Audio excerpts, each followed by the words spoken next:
everyone. So glad you could join us. Hope you're all holding up out there. Whew, what a week we're having. We're so glad you could join us today. My name is Jennifer Strachan. I'm the Chief Content Officer at KUOW. And we're so glad you could join us today. If you're new to the Inside 2020 series, it was created to offer sort of an insider's look into the world of KUOW and NPR journalists during this election year. So just a note, coming up on November 12th, we'll also speak with NPR's Mara Liasson and KUOW's own Jill Jackson, our news director. So you're gonna wanna tune in for that. You can RSVP for free at kuow.org/events. So we just want you to know that we understand certainly that the world of keeping up with the news is hard. You may be taking a break. It may be hard to tune in, but we so appreciate both your trust in us and your support in the work that we're doing. And I also wanted to let you know that if you're one of those that are kind of going in and out of listening, there's a couple of new ways that you may not know about at KUOW that you can consume both our content and NPR. One is the KUOW Newsroom podcast. If you just want KUOW local stories at your fingertips to skip, you're going to want to subscribe to that where you get your podcast. You may not know about NPR One. NPR One is an on-demand listening experience that has NPR and KUOW stories, but you have control. You can skip those, fast forward like the ones you want. That's in the App Store. Or maybe you just want to tune in and download our local daily news podcast, Seattle Now. That's a 10-minute update on what's going on in Seattle. So just those options for you to keep in mind as this heavy news cycle goes forward. So on to the show. We've, of course, got some amazing people with us today. Two journalists who are working to bring you the facts, of course, and broaden your perspective every day. Asma Khalid, who's the political correspondent for NPR, and Austin Jenkins, who you may know is our Olympia-based political reporter for the Northwest News Network. Asma also co-hosts the NPR Politics Podcast and has been covering the 2020 presidential election. You've probably been listening. And in the past, she's also reported on the 2014, 16, 18 elections as well. So she's really the expert we need. Austin Jenkins has been the Olympia-based political reporter for the Northwest News Network since 2004. Austin covers Northwest politics and public policy, as well as the state legislature. So we're so glad to have them here. Before we begin, we just want to give a big thank you to our Inside 2020 series sponsor, PEMCO Insurance. Thank you for your support. And thanks to all of you for joining us. And with that, Austin, I turn it over to you. Thank you, Jennifer. Welcome, Asma. It's great to see you. Thank you for taking time out of your day to be here. I have to say, I am a huge fan. I feel like every time I hear you, you are taking me somewhere into like the most important swing state in America and telling me what's happening on the ground. And as somebody who doesn't live in a swing state, I super appreciate that. Just a few more notes before we really launch in here. For our virtual audience today, we would love to hear from you during this discussion. Please share your questions with us in the comments section. I'll be monitoring the questions and we'll try to get to as many of them as possible. We're meeting on Zoom in another time, another era. We might be meeting in person in front of a crowd of KUOW and NPR supporters in a hall, but we're convening a conversation virtually here, and we'll build a community over the next hour and certainly have a robust conversation. Asma, you've been covering the Biden campaign. We're going to get to that in just a moment, but what a week of news it has been, as Jennifer alluded to. What a whirlwind with the president in and out of the hospital, that photo op last night. What do you make of this, and help us look at this through a political lens? What does this mean for the campaign? Gosh, Austin, there have been so many moments, I would say, over the last couple of months where I think a lot of us political reporters look back and wonder, can anything shake up this race? Because really sort of cumulatively, the polls have looked remarkably stable throughout the summer. So, I will say I was sort of intrigued to see a couple of polls out this morning that suggested a little bit of movement, both after last week's first presidential debate, as well as news that the president was infected with COVID-19.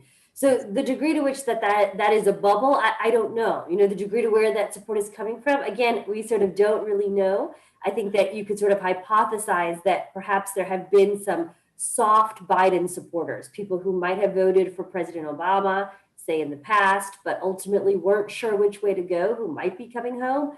But I think broadly, what does this mean politically? Look, I think there are so many Democratic base voters and so many Republican base voters for whom this really doesn't shift much of anything at all. And I say that not just anecdotally, Austin, but in part because I was out in Michigan actually on Friday when we got news of what happened with the president.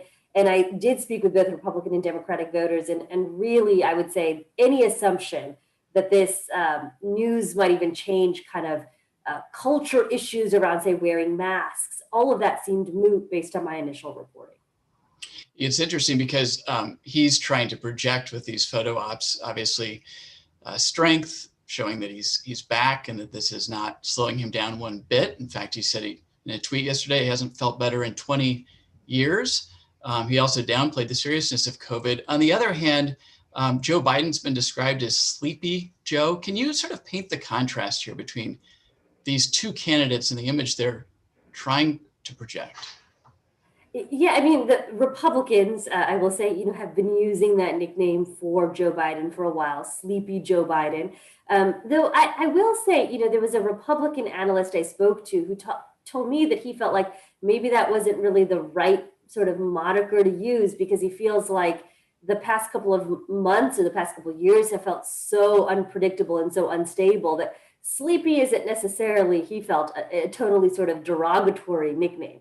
But what Republicans have tried to project is this idea that while President Trump is really vigorous, he's out campaigning, he is a man of strength. Some voters described him to me as a fighter, and they felt like he was going to get through COVID-19 because he's quote unquote a fighter. They have tried to portray Joe Biden as being feeble, as being weak, as being not as mentally sound, again, in their words, and this idea that he's been hiding out in his basement. And so while they've been, knocking on doors and running a pretty rigorous, they say, campaign around in-person canvassing, Democrats have been far more reluctant to do that. And when Biden and Democrats have been pushed as to why they haven't been doing that work, repeatedly we're told, that they're listening to scientists. And so that has been the explanation that we've heard from Democrats. Again, I think Democrats will try to portray what the Republicans have been doing as risky, and Republicans will portray what the Democrats have been doing as just not rigorous enough. Yeah. Well, I'm gonna take a sip, so I have a cold. That's fine. Let's. I'll just sort of frame the conversation. The presidential campaign and just the presidential candidates in just a moment. But I do want to ask you about the next debate, which is going to feature the vice presidential candidates tomorrow night. You have said that this is perhaps, and pardon you, feel free to drink some water and cough. I know you're spending a lot of hours on the. No, sorry, I have a cold. I did take a couple of COVID tests. Well, thankfully, come back negative since the debate. But yeah, we definitely hope you're negative, and we know some of your colleagues are not, and have. So certainly, our thoughts are with them, and with your health. So you've said that this vice presidential debate might be the most consequential in generations. How come, and what will you be watching for? Yeah, Austin, I say that for two reasons. One is because this debate is happening at a moment when the president of the United States still is, infected with COVID-19. We have two candidates, both in Donald Trump and in Joe Biden, who are over the age of 70. So they're certainly at more risk populations. But, I think that there's that backdrop against which this debate is happening.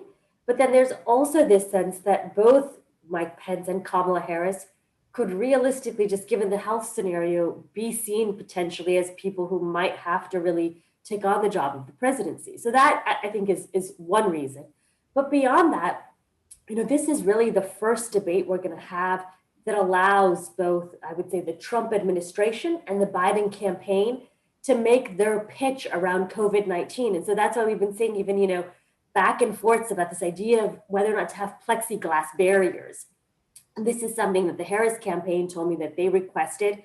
It's something that my understanding was the Commission on Presidential Debates had approved, but we've now seen reporting that suggests Mike Pence does not want these plexiglass barriers between himself and Kamala Harris, or between himself and the moderator. Does that call into question whether this debate is actually going to happen, or do you think they can get it figured out?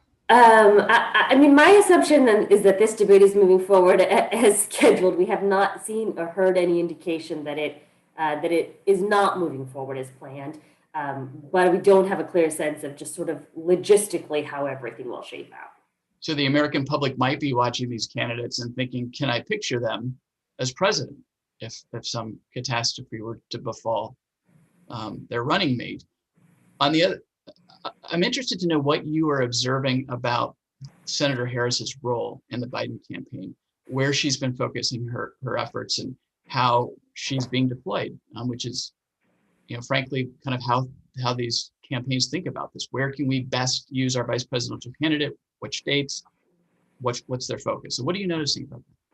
So, I will say the Biden campaign as a whole has had pretty limited travel, relatively speaking, right? If this was a normal campaign, I think we'd certainly see Kamala Harris out there campaigning more in person than we have seen her.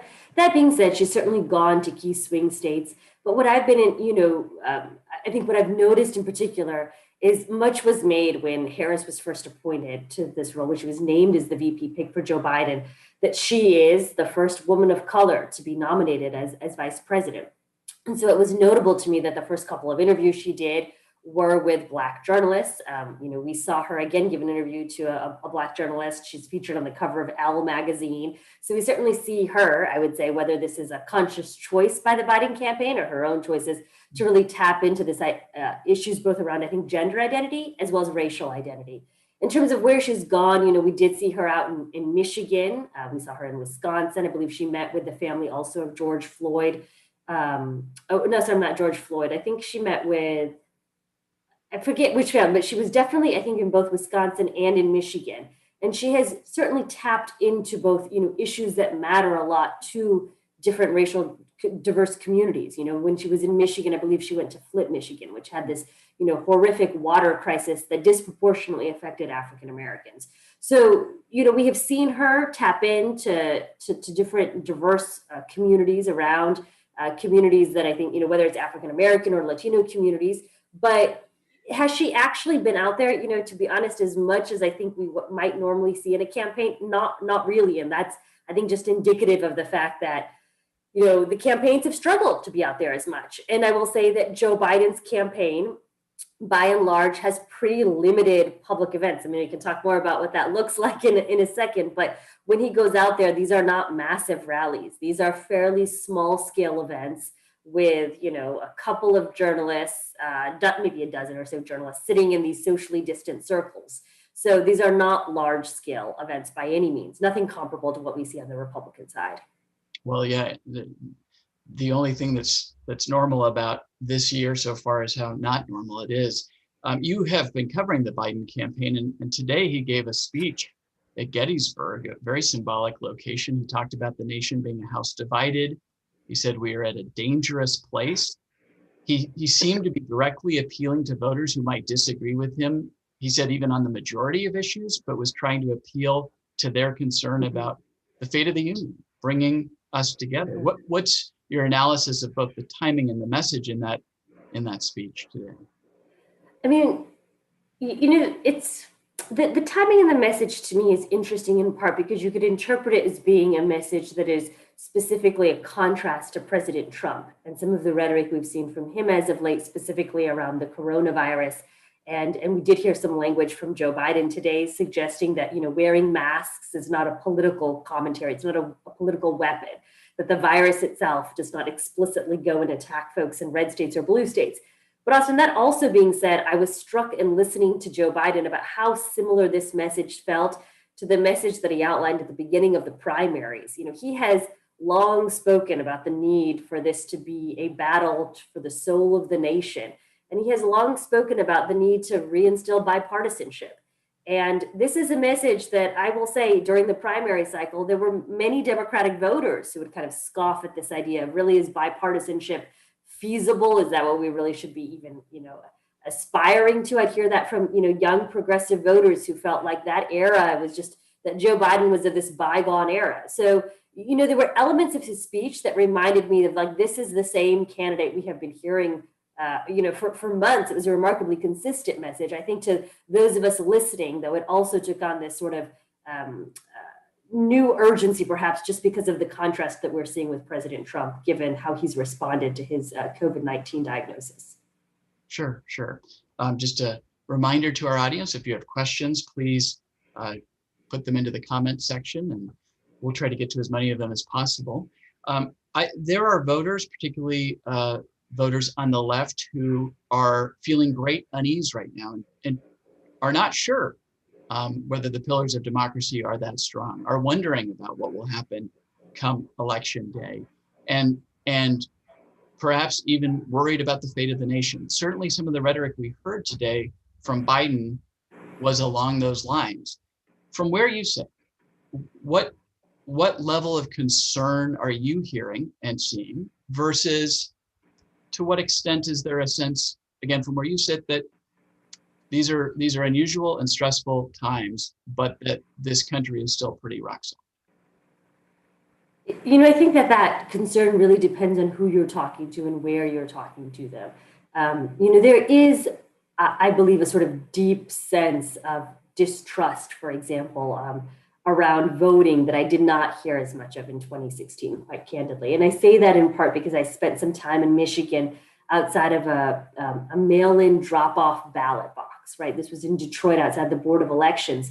And I asked so many people, why are you dropping off your ballots? Why are you choosing to vote this way? And multiple people expressed the skepticism about the United States Postal Service and the ability for them to actually mail that absentee ballot and for it to arrive where it needed to arrive before Election Day. And this was not unique to Michigan. I was at the March on Washington this past year, talking to a number of African-American voters there, young voters in particular, who also expressed this skepticism again of voting by mail, which is something we've seen and tried. We've heard a lot of Democrats emphasize this, but I would say in more recent weeks, I've actually begun to hear more and more from folks, particularly on the left, that there is a belief that they want to physically hand deliver their ballot. They are not sure that it will get there in time or that it will be counted. And that level of sort of distrust in the systems or, the USPS, frankly, I don't recall hearing in previous election cycles.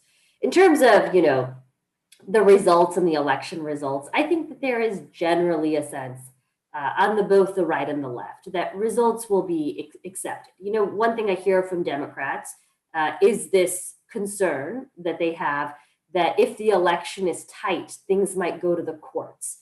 And so that was interesting to me. Obviously I've been doing interviews recently against the backdrop of President Trump's appointee, Judge Amy Coney Barrett, being appointed to the Supreme Court. And one thing I was surprised to hear about from some Democrats was, more than their concerns about where she falls on, say, healthcare or abortion, they were concerned about her potential role in deciding any type of particularly tight election.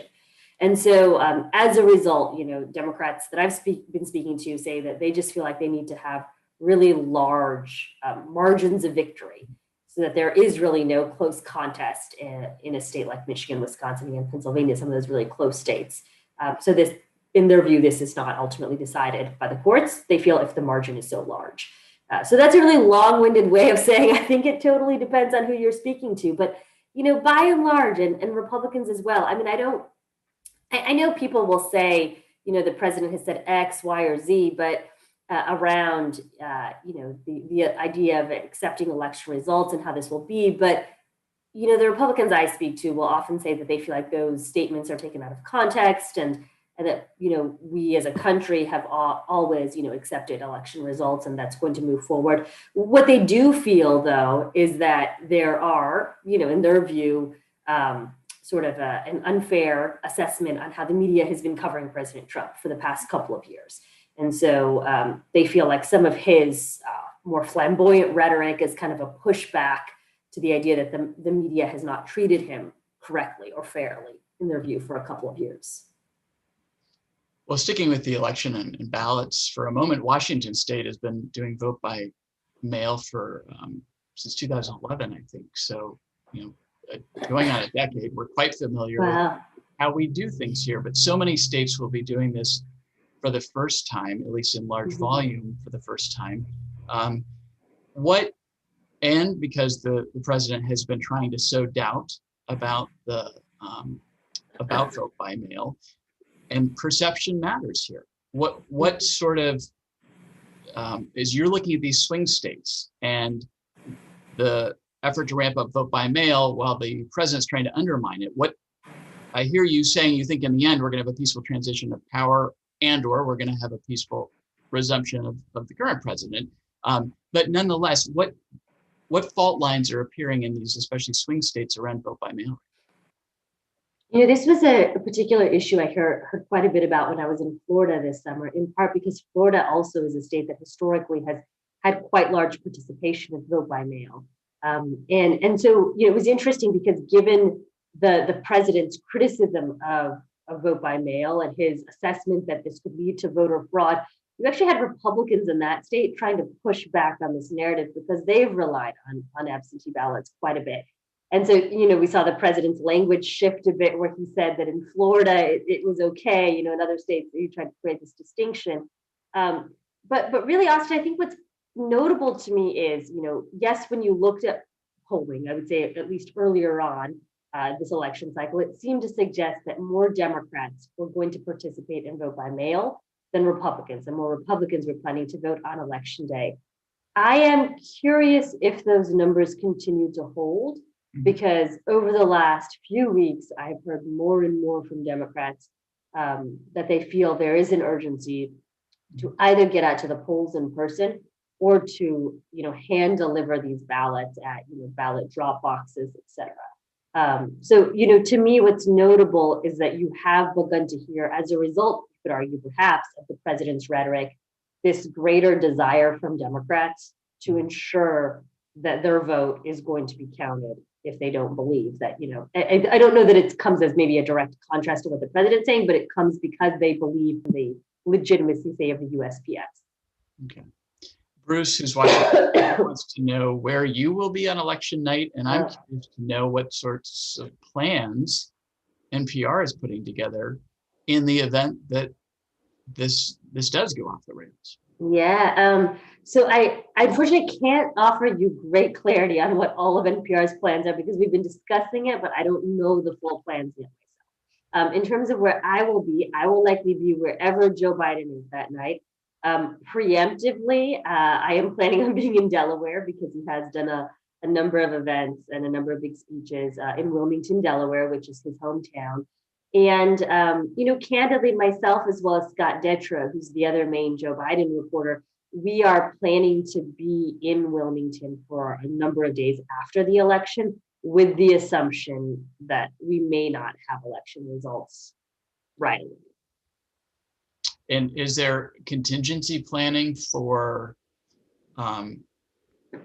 some sort of malware hack or something that would really interfere with the reporting of results, or something that kind of damages in a serious way credibility in the results on or in the immediate aftermath of this election? And I don't want to get too kind of worst case scenario here, but I'm interested to know, from NPR's perspective, what the network is preparing for. Again, I'm not trying to hedge on that.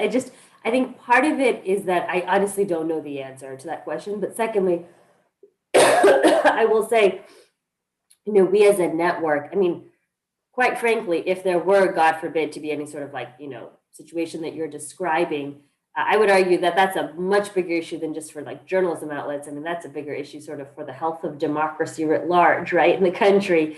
But what I will say is, a number of states have election safeguards and they have the ability to recount manual ballots. I was in Florida after the 2018 election cycle, where I was there in Palm Beach as, ballots were being essentially recounted for the governor and the senatorial race. That process obviously can go on for a long time, and that is not ideal.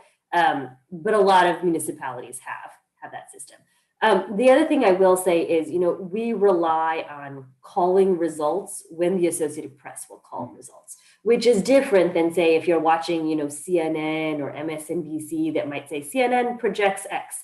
We are not going to be, projecting winners. And I feel a lot more confident in that because the AP makes a call when they feel confident that a race can actually be called rather than a projection. And so we will be relying on the Associated Press. Okay. And it's important to note, I talk to election officials here who always emphasize that the tabulation machines are not connected to the internet. And so they're uploading the results to the internet, but though there's no connectivity there, the tabulating machines are standalone. I just think that's an important point too, in terms of understanding the back end of these elections. How much, you mentioned the polls. There's a CNN poll came out today showing Biden up 16 points. At this point, I guess I have two questions. One, how much can we trust the polls? Because we learned 4 years ago we shouldn't. And what is the biggest risk to the Biden campaign, given that it seems to have a healthy lead with a few weeks to go? So to your first question about, trusting the polls, I've been a big believer because I did a lot of, quantitative work. I covered demographics in 2016. And so a lot of my work was spent, looking at polls and then, finding voters who kind of match and mesh with different polling information. So I'm a big believer that you need both quantitative and qualitative data, and that, not all the polls, in my view, were wrong in 2016. I think that what we didn't have was like concrete information from some very key swing states as much as we would have liked. But if you look at national polls, and this is why I don't think national polls are always a great assessment, because really how this election is determined is based on the Electoral College. But one thing I will say is I'm hesitant, when people say, well, we can't trust polls. I actually think that like polling has gotten even stronger since 2016 because people have realized, there were missteps in certain bits of information. And a good like case in point, I guess, is that, people talk a lot about exit polls. Exit polls are these, data bits of information that you get the day of the election, and you'll see them probably, on the New York Times website or on CNN. But after the 2016 election, there was another sort of consortium of people who split apart. That's the Associated Press, and they created something called VoteCast. And what it is it's just like an extraordinarily large sample of people. I think it's 140,000 people that they survey. And they survey people who are actually voting. I believe it's like either via absentee within the week before the election, or they just have a monumental sample of people also out at the polls that day. And so as a result, because it's such a large sample, we saw in the 2018 election, it was fairly accurate. And so I guess what I'm trying to say in a very long-winded way is that I think polling has gotten stronger than it was in 2016, in part because people realized there were gaps. I think, pollsters saw that there was not a clear understanding, and they were undersampling, say, white voters without a college degree, right? You do hear from a lot of Latino pollsters that the polling done in the Latino community has not historically been very good. So there are outlets that actually really specialize, like Latino Decisions, and doing really solid work in the Latino community. So my assessment too is that when you look at polls and you see 25 polls showing you the same trend in the state of Michigan, that's a fairly solid trajectory. And we should believe what that poll, tells us, relatively speaking. But in terms of what this all means for the Biden campaign, I would say at the same time, polls are a snapshot in time. Like polls are not predictive of what will happen on election day. And so, we are, a month away from the official election day, though this year it is a bit like election season because people are already voting in large numbers. But this is all to say that polls are a snapshot in time. Something can change. Obviously, the president being diagnosed with COVID, perhaps that gives him an empathy bounce. Perhaps it actually deteriorates from his support. We just don't know. And I would say I would be hesitant to overinterpret what a poll says because it's not predictive. I think it just tells us what's happening at this very small sliver in time. I want to go back to something you mentioned earlier, which is about how the Biden campaign has been operating during this time, and Democrats more broadly. Republicans have been knocking on doors, and I think they've said they're trying to hit 1 million doors a week. Yep. We've been reporting on Democrats focusing more on social media, virtual contacts like texting, which in some respects makes, in fact, more modern and scalable and efficient. But how much do you think Democrats are giving up by not going door to door? How much do you think Republicans are gaining by going door to door? So I should point out that the Biden campaign did tell me as of this weekend, they have begun in-person door-to-door canvassing, which is new, and they're doing it in a few states, a few battleground states. They were planning to expand their plans. I did check with them this week that given everything happening with COVID, that still launched as planned? And they said, yes, it has. So there's been, minimal movement. How many people are door knocking? I don't know. And regardless, are they really able to compete with a Republican operation that has been doing in-person canvassing for months? I would argue that will be a challenge. So what are they giving up? One thing I heard from some Democratic volunteers was this sense that it is really hard to get people to pick up the phone when they don't know the phone number. And so, some Democratic volunteers spoke of the fact that they would call, say, 100 people, and the response rate is just really low. And when you're texting somebody, it's really hard to engage in an in-person conversation. I think most political operatives would agree that in-person door-to-door canvassing has traditionally been the most effective way to turn out the vote.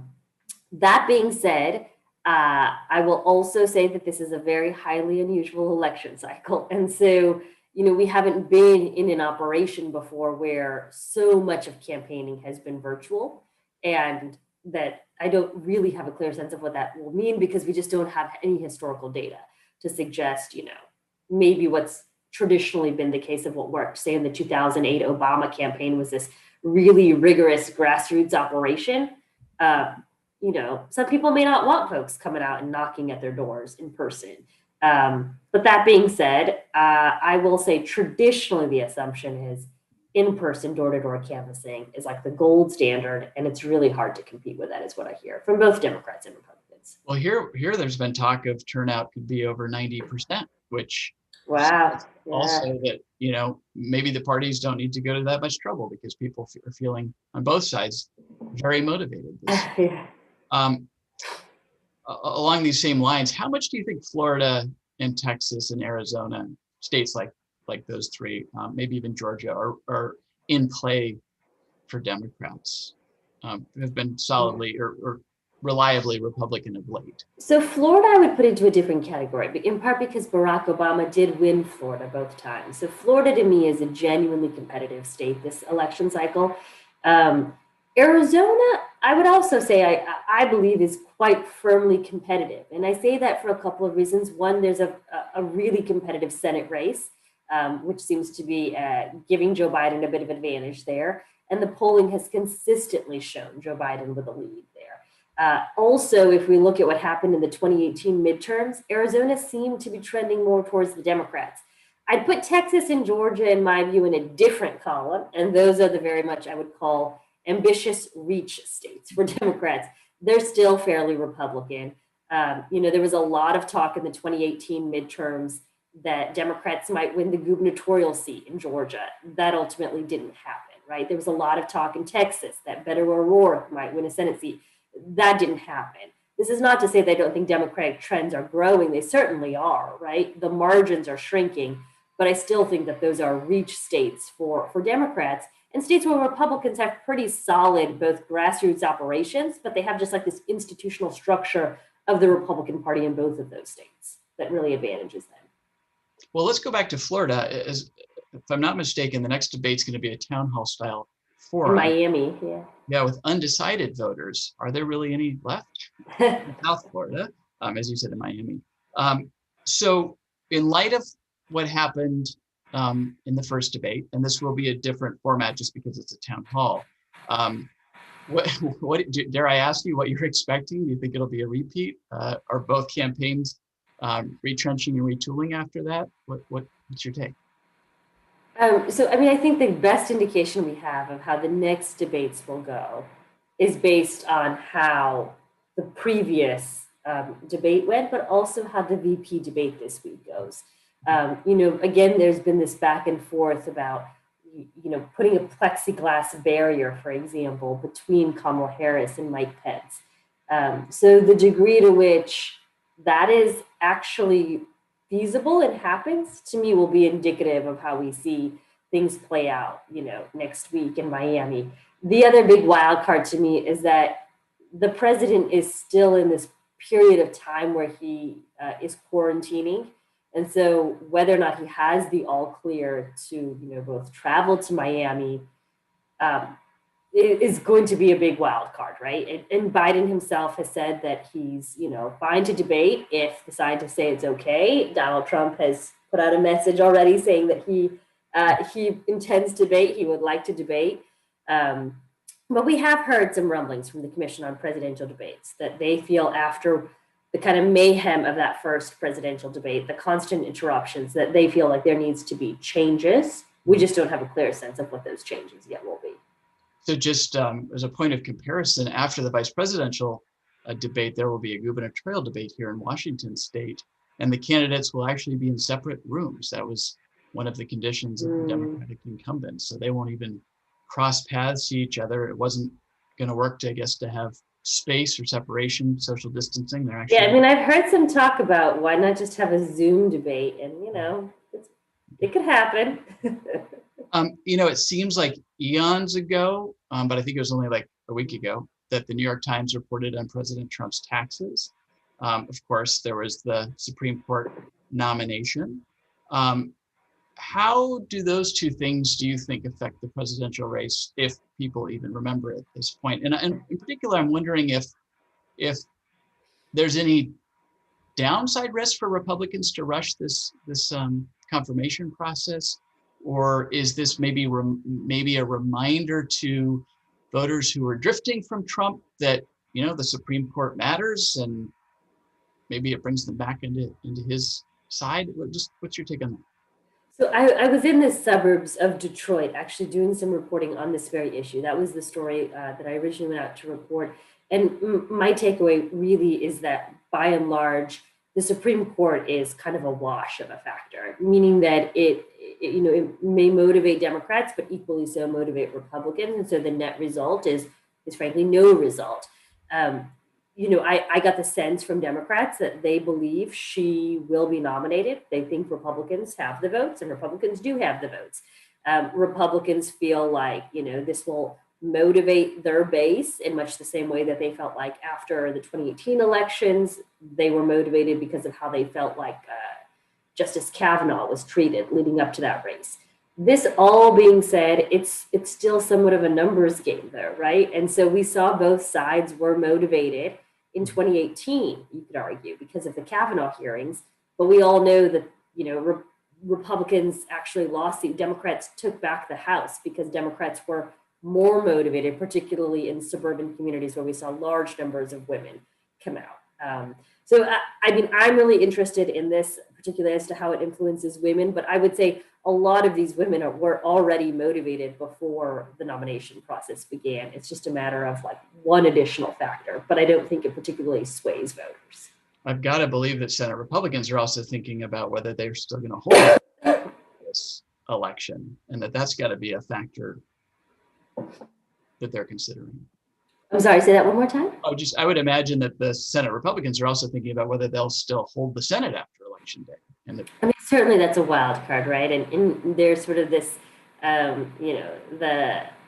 guess you would call them kind of the cynics amongst the Democrats will say that this is why Mitch McConnell is certainly on a rush to speed this process through. He knows he has the votes at this point in time, and it's unclear that he would have the votes after November 3rd. Okay, just a reminder, if you have questions or comments, please add them to the comments box.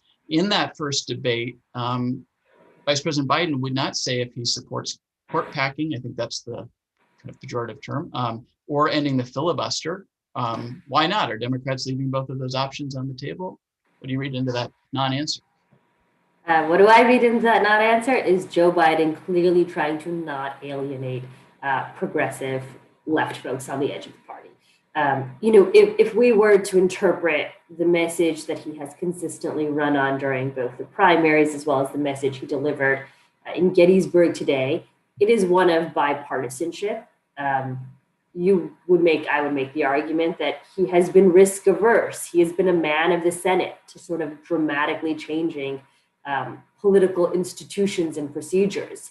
And it would take a lot for him to think that that's necessary. But I also think that, at this point in time, there is no winning to be said, absolutely not, I'm not going to do this. I mean, who does he win over if he says, I'm absolutely against the filibuster, especially at a moment in time when that has become particularly popular amongst members of his own party, whether we're talking about Elizabeth Warren, even down to Barack Obama, who all endorse that idea.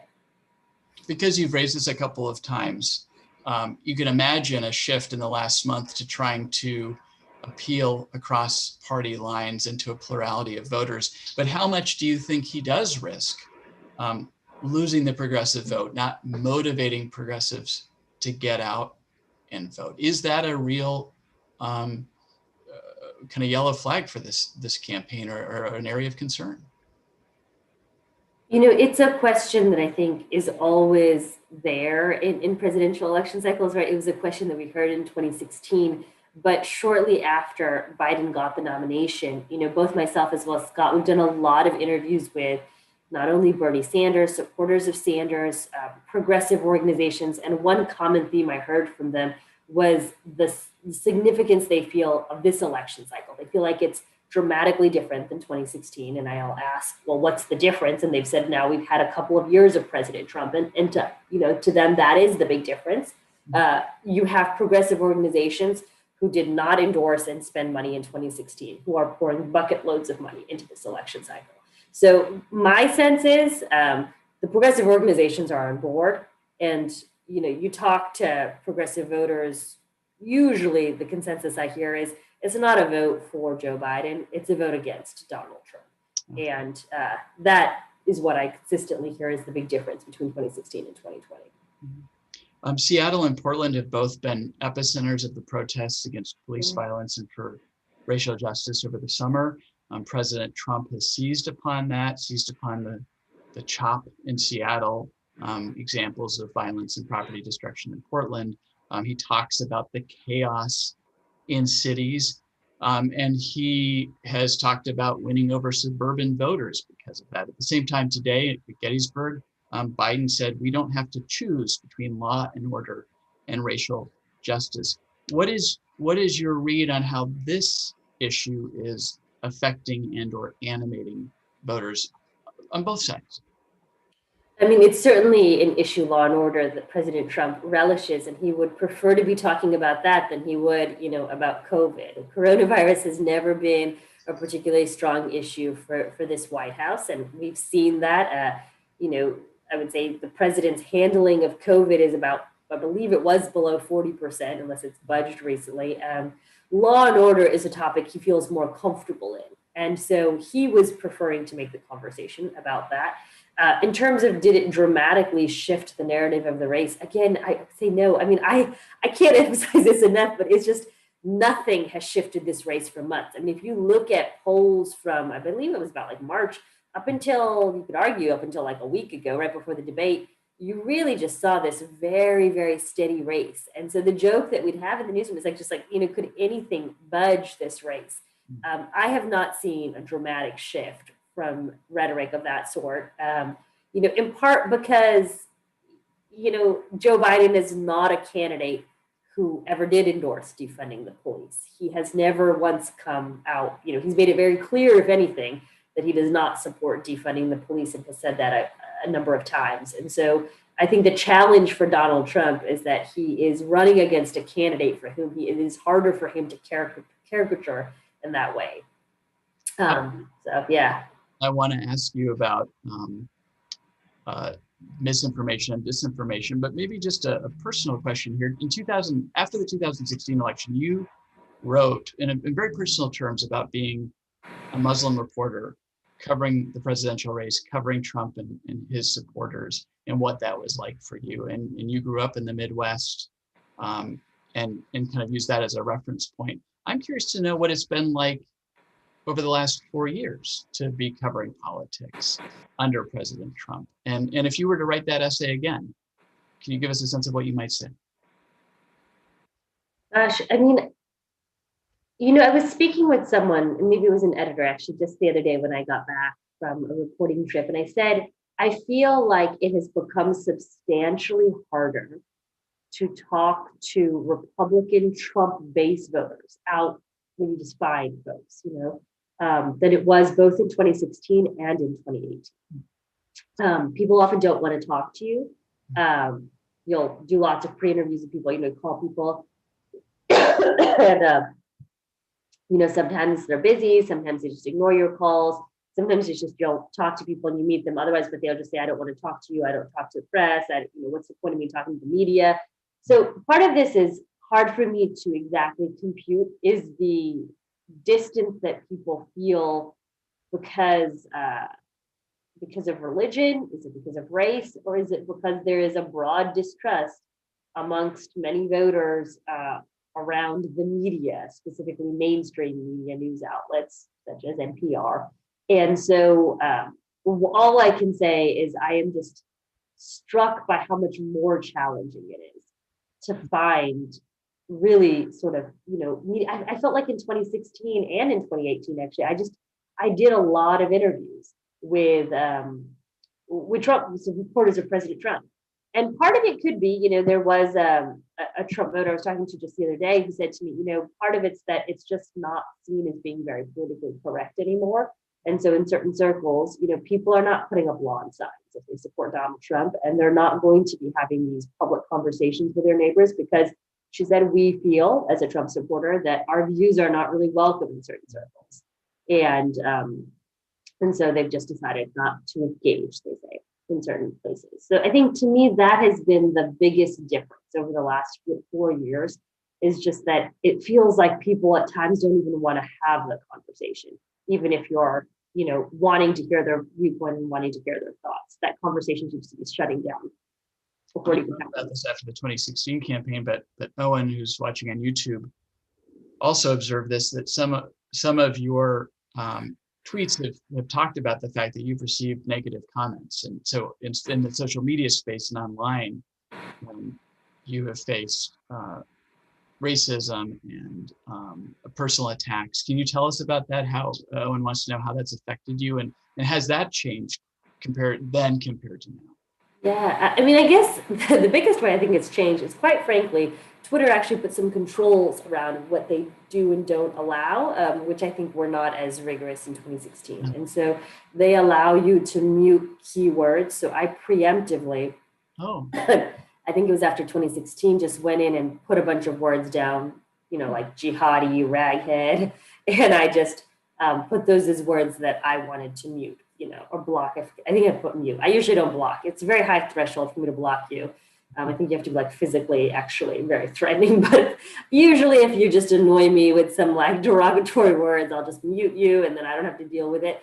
And so I think to me that has been one of the biggest changes since 2016. And so as a result, I just don't see as much of the rhetoric that's demeaning. But the other big change too is over time, you just, I think, develop a thicker skin. Leading into 2016, I think that a lot of this language and a lot of the personal attacks felt very, I don't want to say new, because it's not as if, I had never experienced this before, but it felt very unpredictable in a political climate. Like I said, I'd covered the 2014 election cycle before. I felt like people have strong opinions about politics, but they traditionally didn't have strong opinions about you, the individual. And so that felt very new. This election cycle, people always say sort of crazy things, about the journalist who's actually writing the story or reporting the story. And none of that feels particularly surprising anymore. Well, thick skin or not, you don't deserve that. And I'm sorry it happens. It's not okay, but I realize it's a hazard of the job. But again, thank you for the work you do and the fact that comes with it. Certainly not something I missed. I want to acknowledge that. I feel like you've answered this question, but I would be remiss if I didn't ask it in some way, which is just, how does COVID fit into, this election? I guess won't necessarily be a referendum on the president's handling of COVID, but it's changed how you do your job. It's changed how the campaigns are operating to some extent.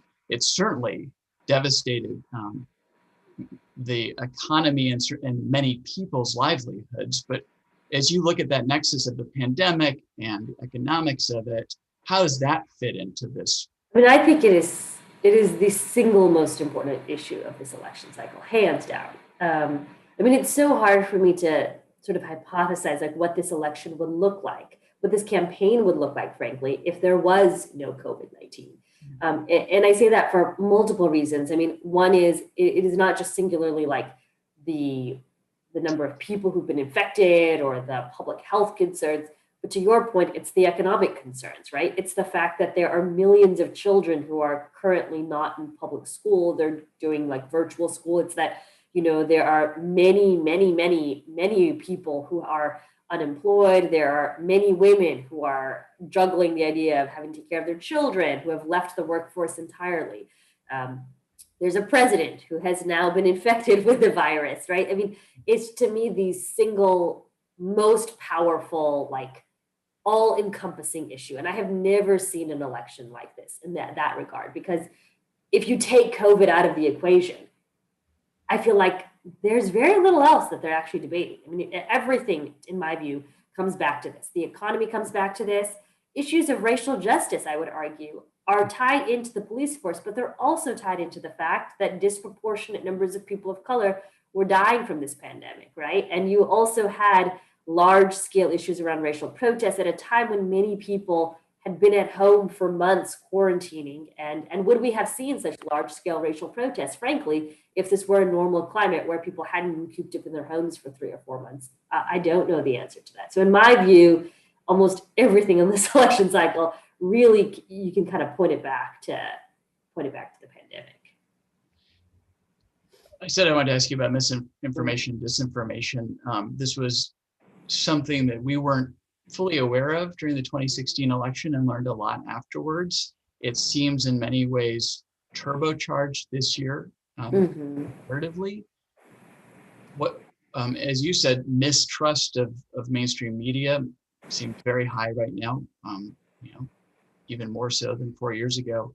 But how is, again, as somebody covering politics and campaigns and elections and seeing how people get their information these days, what is your observation about the fake news on Facebook, social media, and other platforms, and just the ability for foreign actors or people, within the United States to influence perhaps outcomes through the use of misinformation or disinformation campaigns that are very hard to combat once they're out there? Yeah, so, there's a big distinction, I think, in how misinformation is being spread this election cycle compared to 2016. In 2016, we heard a lot about foreign actors, primarily Russia at that point in time, trying to influence how people felt about, Hillary Clinton, and then how they felt more broadly about the election cycle. This campaign cycle, it feels like much of the misinformation that we are hearing is coming from domestic actors. And that presents, I think, a particularly unique challenge. Frankly, some of the misinformation is coming from the President of the United States. We had news today of him comparing COVID-19 deaths and the seriousness of COVID, of dying from COVID, to the flu. And he was frankly delivering unscientific advice, right? Like, this was just not true information. And so we saw Facebook take action on this. We saw Twitter not so much, but they did put sort of, I believe, a heading clarifying that this was, I can't remember the exact language, but they somehow indicated this was, information that they felt, needed a specific heading. But my point, I guess, broadly is that I think one of the challenges for social media companies at the moment is that some of the misinformation that they are targeting is coming from the President of the United States. And so how they're able to do that, while not also, tamping down on his own, First Amendment rights, is a really, really delicate balance for them to figure out. We have seen some social media companies, I just think, step up in their severity of trying to figure this out this election cycle, but it is a challenge. And I think it's a really big challenge when, you have the President of the United States having to be the one who is the subject of a misinformation charge, as we saw today.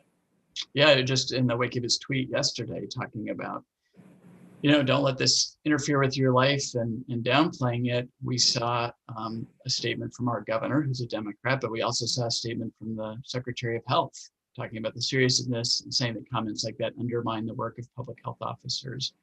No doubt there's some politics at play there, but also that counter messaging, if you will. And it puts reporters, obviously this has been anything but a normal 4 years in terms of how this president has been covered. But can you just compare and contrast for us what it's the sort of role that the media and reporters are thrust into covering this president and having to call him out for his misinformation, or as some organizations have called it, lies. I mean, so I don't cover the president day in and day out as much, right? So I can sort of speak to what I've seen from my colleagues who cover the White House.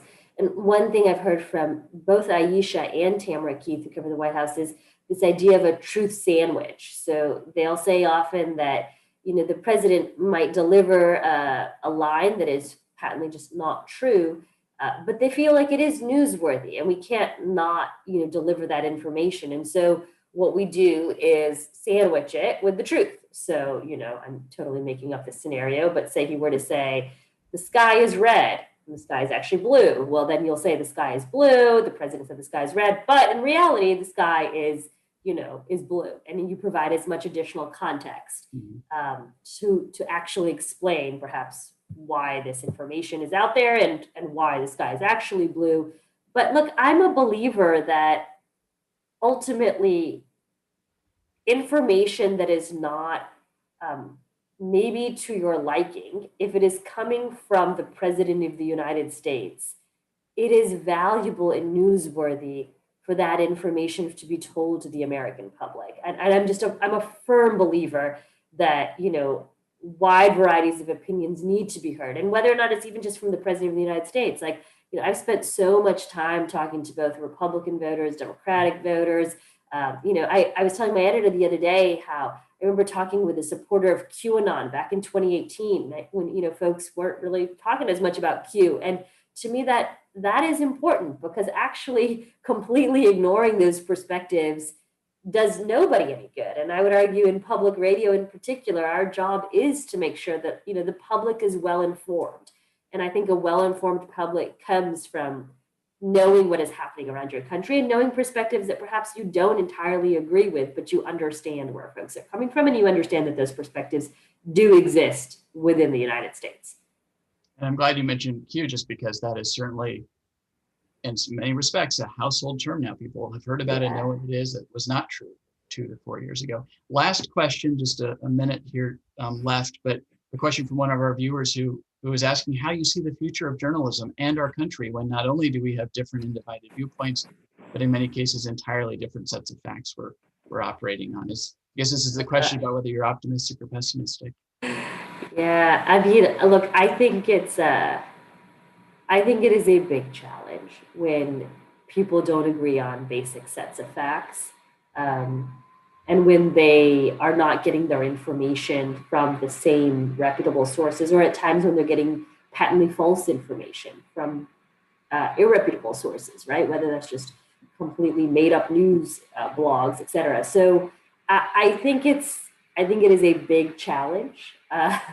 In terms of, am I optimistic or pessimistic? Look, I'm by nature, I think, somewhat maybe of an optimistic person, but I think it will require a lot of effort. I don't think it's just, I think regardless of what happens politically in the next, 5, 10, 15 years, this is a generational problem around information and how we consume information, and making sure we do get this information from reputable places. I would argue on both the right and the left, and making sure that information has been vetted. Again, I like to tout NPR, but sources like, the Washington Post, the New York Times, which have like editorial controls, that have a team of editors looking at the information. People, not bots, actually doing the Yes, exactly. I mean, to me, just better like news literacy would help a lot. And I have been rather floored sometimes talking to younger folks about how they get their information. And it is concerning to me, to be blunt. And I think it will require a lot of effort on behalf of a lot of people to make sure that generationally we are in a better place than where we are right now. Well, I think you have a generation now that has been delivered the news via a feed, rather than go out and actually find the news. So, Asma Khalid, thank you so much for my pleasure. We really appreciate this. I so enjoyed the conversation, and wish you nothing but good health and thank you. Sleep over the next many weeks. We'll be listening. Yeah. And thank you so much. Thank you also to everyone who has joined.